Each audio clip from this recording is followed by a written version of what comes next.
السلام عليكم ورحمة الله وبركاته. مساكم الله بالخير. الحين بالنسبة حق الجمهور اللي راح أمس مباراة العراق والكويت،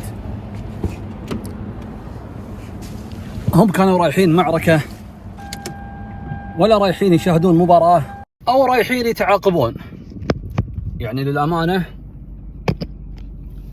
اللي شفناه أمس شيء محزن، شلون الناس طايحة على الرصيف مغمى عليها، وبعض الجمهور طلع من الملعب عشان يروح يدور ماي ويرجع ثاني مرة، ولما رجع ما رضوا يدخلونهم للملعب. شفت لي مقطع واحد خلى عياله داخل الملعب راح يدور لهم ماي، وبعد ما حصل ماي رجع ثاني مرة يبي يدخل عشان يروح عند عياله، ما رضوا يدخلونه. هذا شو يسوي؟ منو العبقري صاحب فكرة منع دخول الماء للملعب؟ هل هو سوء تنظيم أو لأسباب أمنية مع أنه ما له دخل بالماء؟ ولكن لنفترض زين حطوا لكم أحد يبيع عصير ماي شيء بارد تحت تصرف ومراقبة الجهة المنظمة. الجمهور بدال لا يهتف للمنتخب قام يهتف للماي.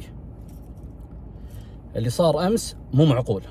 وإذا أنتم مو قد الشغل لاستضافة أي مباراة اعتذروا بأي حجة، ولا تحطون الكويت بهذا الموقف البايخ. بس الحمد لله لحد الحين ما طلع الطلي من الشبك وقال سبب سوء التنظيم في استاد جابر هو بسبب مجلس الأمة.